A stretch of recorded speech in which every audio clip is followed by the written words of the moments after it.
I'm David Fist, Executive Director, and with me is Stephen Smith, the Music Director of the Richmond Symphony.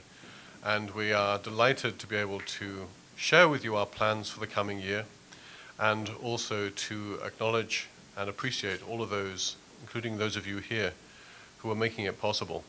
I'd also like to acknowledge the presence of Phil Bennett, the Chairman of the Richmond Symphony Board of Directors, and a number of our staff who are here.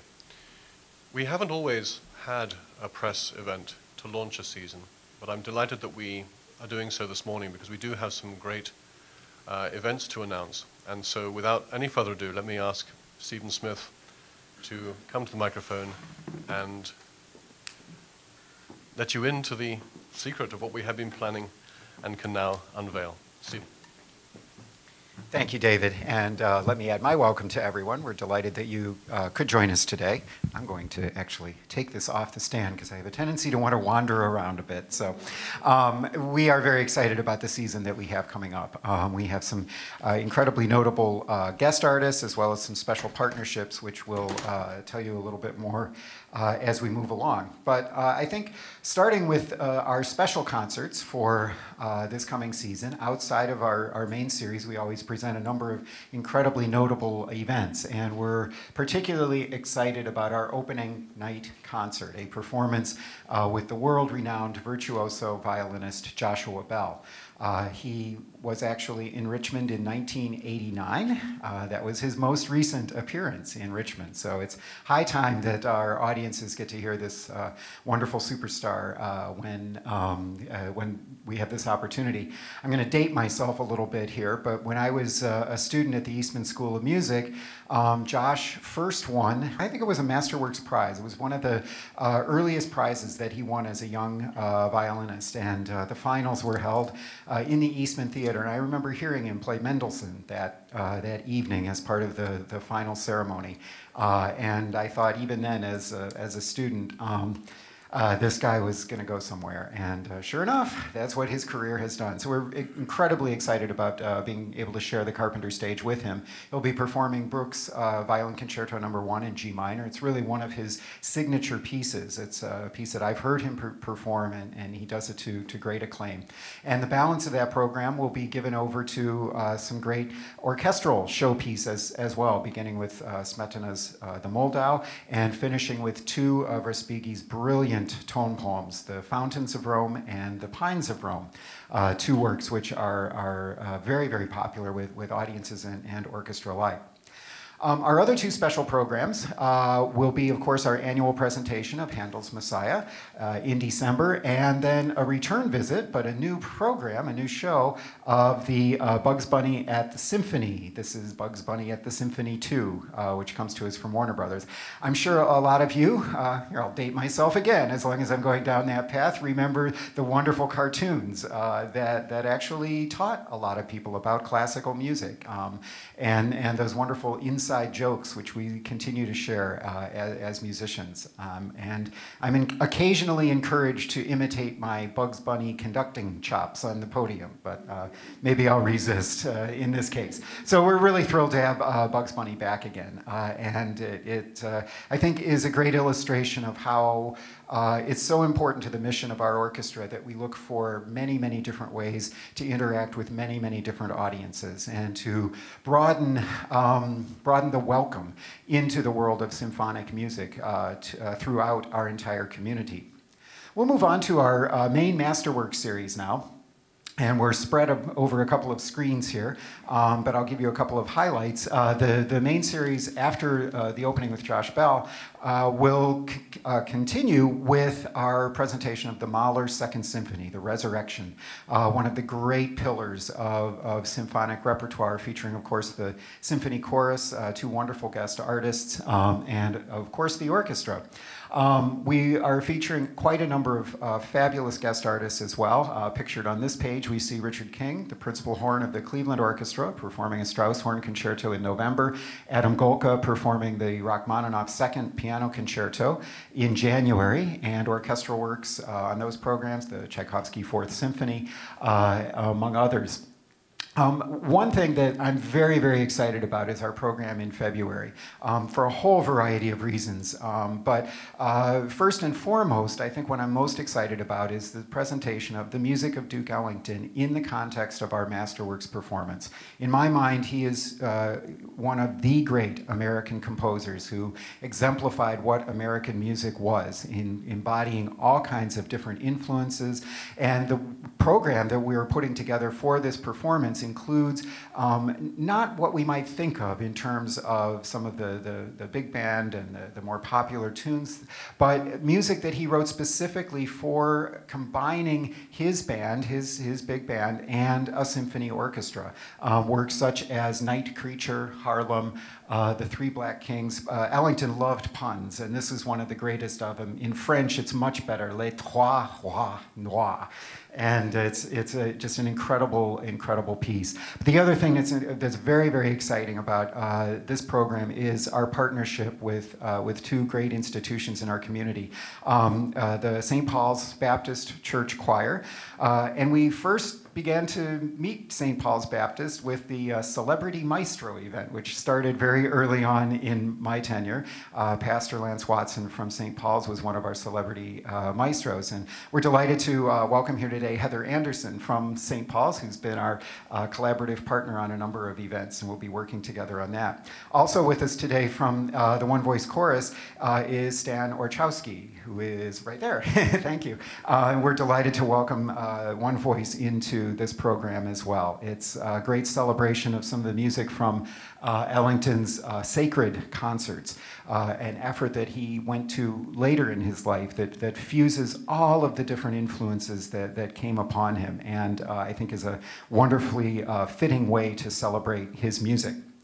We're also featuring some newer compositions. We're going to be performing two works by women composers, actually, living American women composers. Jennifer Higdon's Blue Cathedral, a work by Marta Ptaszyńska, Polish-born, Chicago-based for quite a number of years, a work called Lumen. And we're very excited about a brand new commission that the Richmond Symphony will be presenting to a Richmond composer, Ben Bronig, who is here with us today. Ben, could I ask you to just say a few words about your work coming up? Yes. Hi, I'm Ben Bronig. I've been in Richmond since 1999, and I teach at the University of Richmond. I'm very excited about this collaboration with the Richmond Symphony. It's going to be a great pleasure to work with them on this piece. The piece does not yet have a title, but it's going to be it's going to be the culminating piece of a decade-long project that I've been working on of pieces that deal with light. I've written a bunch of solo pieces, chamber orchestra pieces, and now finally a piece for full orchestra that deals with qualities of light in different places. I've dealt with light in Estonia, light in Maine, light in different seasons. And the provisional title for this piece is To the Light of September, the quality of light as the seasons move from summer into early fall. So it's early days in the piece yet. I haven't actually started writing it, but very excited about the project and looking forward to working with Stephen and all the fabulous musicians of the Richmond Symphony. Thank you, Ben. As a composer myself, I know there's nothing like having a deadline in place to actually get yourself down to work. And I also know as a composer that even though Ben says he hasn't really written, I'm sure you're thinking about it very, very heavily. So. Also featured on our Masterworks series, we are welcoming guest conductor Tito Munoz, performing a program of Beethoven, Mozart, and Schumann. And on the same program that will be premiering Ben's piece, we'll be featuring our concertmaster, Daisuke Yamamoto, in the brilliant Sibelius Violin Concerto, paired with Elgar's Enigma Variations. And the season closing concert, which once again features the Symphony Chorus, one of our great members of our family, in Bernstein's Chichester Psalms, Borodin's Polovtsian Dances, and then finally one of the great orchestral showpieces, Prokofiev's Symphony No. 5. It's, I think, a wonderfully varied and stunning series. It's full of showcases for all members of our community, in addition to our orchestral family. We'll move on to our other series. In our Genworth Pops series, we have 4 wonderful concerts in addition to the annual Let It Snow. We have music of ABBA, the Preservation Hall Jazz Band, and we're very excited about a local connection with that concert. As part of the evening's entertainment, we will also be featuring the No BS Brass Band, who I got to hear actually very early on in Richmond as part of the Folk Festival. And as soon as I heard them, I was completely blown away. And I know they have just a wonderful local following, and so it'll be great to welcome them into that program as well.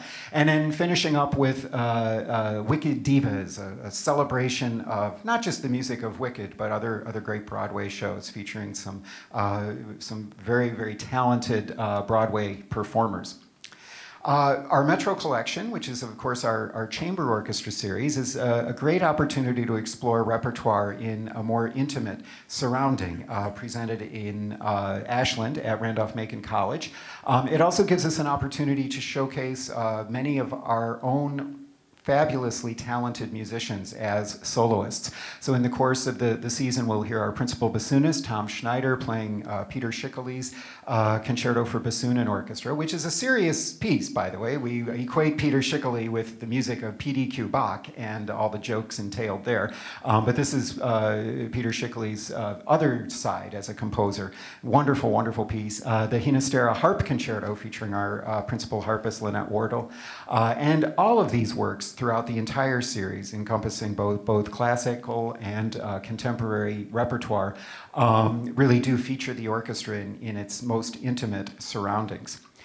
In addition, many of these Metro programs are presented here at CenterStage upstairs in the Gottwald Theater in our new rush hour format. Hour-long performances at 6:30 with drinks in hand. It's a very intimate opportunity to hear a little bit behind the music. It's an informal setting, and they're slightly scaled down versions of the programs that we give in Ashland. They've been hugely popular, and so it's, I think, an example of the kinds of new concert venues and formats that we think are important to be able to attract new audiences to what it is we do. We're also very excited about continuing our Lollipops series, which continues to grow and grow. Programs specifically designed to be an hour long, to be shared by families of all generations alike. And this coming season will feature the program Beethoven Lives Upstairs, a return visit actually, and then Pinocchio's Adventures in Funland, which is a relatively new musical composition by Michael Gandolfi, and welcoming back Charlotte Blake Alston, a great storyteller whose specialty is weaving classic stories into the fabric of orchestral music.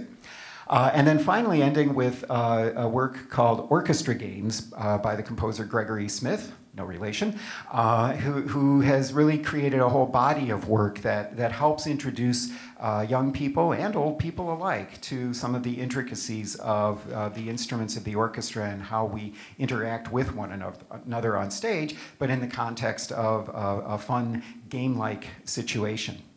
I mentioned our Rush Hour series. It's something that I hope we will be able to continue to expand, this exploration with new formats.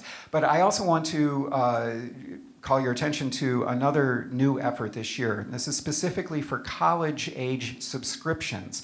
We already have some wonderful deals available for college-level students, but this is actually a special subscription deal called Soundwave. University students can receive a full Altria Masterworks season for just $25. That's less than $4 a concert. I don't think there's a better deal in town.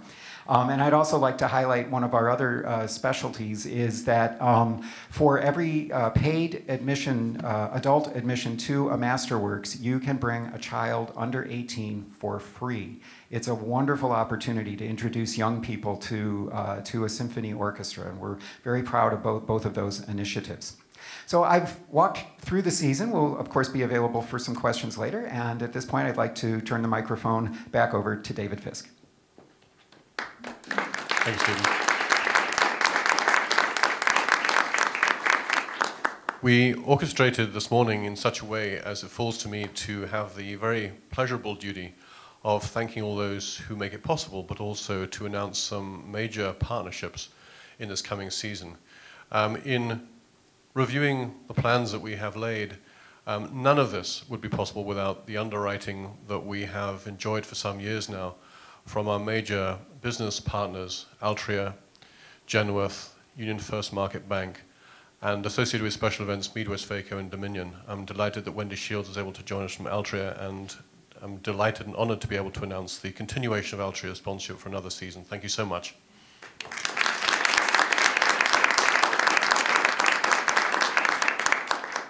And we also are very honored to have present here Jay Jacobs, the director of the Weinstein JCC, Erin Lesson-Mahone, who is the director of cultural arts and Jewish education for the JCC, and Dr. Charles Sidner, who is the director of the Virginia Holocaust Museum.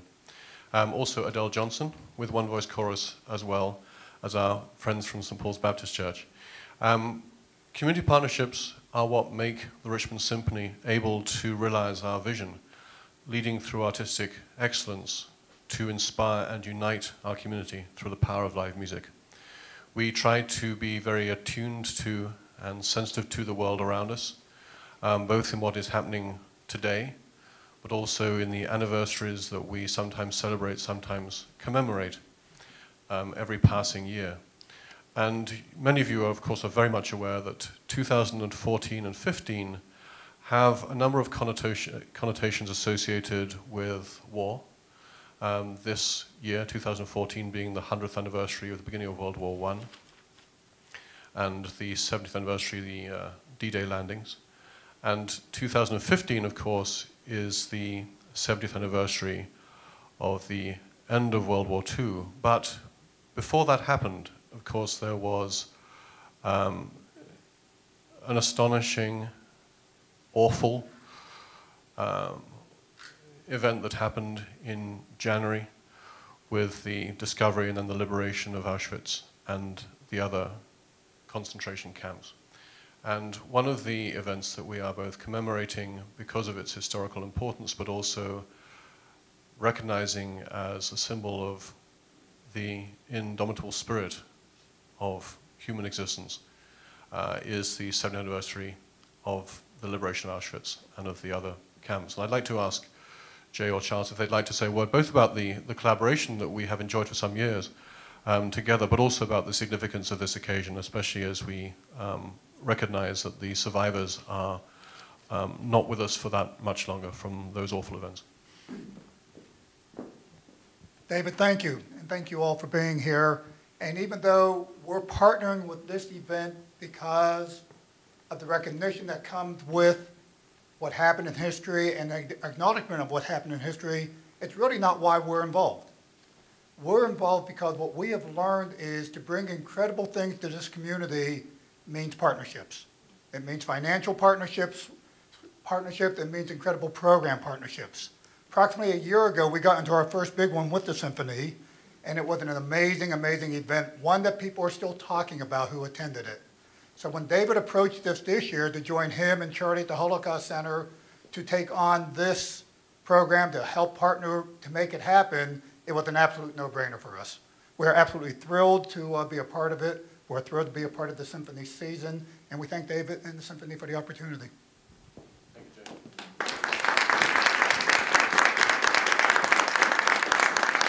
So this event will be held on International Holocaust Memorial Day, which is the 27th of January 2015.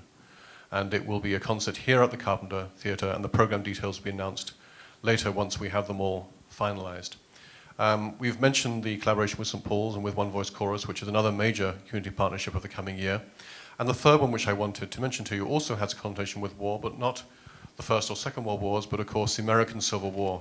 And for a number of years now, we've collaborated with the General Assembly to help them commemorate major events that have affected our Commonwealth. The War of 1812 Commission, and the 200th anniversary of that, in which the British played some role, which we won't dwell on. But also in this past year, the 105th anniversary of the Emancipation Proclamation being issued. We are very proud to have been asked by the Virginia Sesquicentennial, the American Civil War Commission, to give the concluding event of this multi-year commemoration. So there will be a sesquicentennial finale concert, a free event here in the Carpenter on Memorial Day, Monday, May the 25th, 2015. And I'll just read the words of historian James Robertson about what we're trying to accomplish with that. Envisioned as a capstone to Virginia's sesquicentennial commemoration, this concert will combine music, images, and narration in a profound exploration of the Civil War. Because the Civil War gave rise to more music than any other four-year event in history, Johnny Rebs and Billy Yanks were singing soldiers. The strong emotions, so much a part of that bloodiest American wars, followed a dramatic pattern. Enthusiastic melodies, the Bonnie Blue Flag, combined with romantic airs, the Yellow Rose of Texas, to produce an early positive motivation.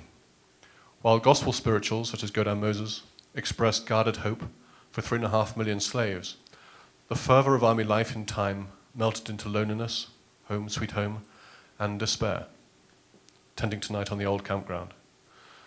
Songs of praise modulated to emotions of hope when Johnny comes marching home again.